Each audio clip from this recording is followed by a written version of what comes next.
நான் ஆல்ரெடி ஒரு வீடியோல சொல்லியிருப்பேனே, நம்ம எங்கேயாவது வெளியில போறோமா, ஃப்ரெண்ட்ஸ் கூட போறோமா, ஃபேமிலி கூட போறோமா, வாட் எவர் இட் இஸ் எங்கேயோ போறோம், எங்க ஊர் சுத்த போறோம் அப்படின்னாலே, நம்மளோட மைண்ட் ஆட்டோமேட்டிக்கா நம்ம எழுப்பி விட்டுரும் மார்னிங் சீக்கிரமாவே. பட் இதே ஒர்க் போறோம், காலேஜ் போறோம், ஸ்கூல் போறோம் அப்படின்னா நம்மளால எழுந்திருக்கவே முடியாது. என்னடா இது ஏதாவது சொல்லி லீவ் எடுக்க மாட்டோமா அப்படிலாம் நமக்கு தோணும்.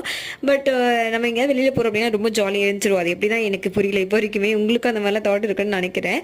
ஸோ லாஸ்ட் சாட்டர்டே பார்த்தீங்கன்னா எங்களுடைய வீட்டில் உள்ள பாப்பா வந்து யூரோ கிட்ல தான் படிக்கிறான். ஸோ அவனுடைய ஸ்கூல்ல வந்து பார்த்தீங்கன்னா லிட்டில் ஒலிம்பியன்ஸ் அப்படின்ற ப்ரோக்ராம் வந்து கண்டக்ட் பண்ணியிருந்தாங்க சேப்பாக் ஸ்டேடியம்ல. நான் ரொம்ப எக்ஸைட்மெண்ட் இருந்தேன். என்னோட சிஸ்டர்ட்ட சொல்லி தான் நானும் வரேன் அப்படின்னு சொன்னேன். பிகாஸ் நான் டிவி வந்து இந்த ஸ்டேடியம் பார்க்க டேரக்டாக பார்த்ததில்ல. பட் அங்கே போனதுக்கப்புறம் தெரிஞ்சது இந்த கிரிக்கெட் நடக்கிற அந்த சைடே இல்லை, அப்படியே ஆப்போசிட் சைடு தான் அந்த ஸ்டேடியம் தான்.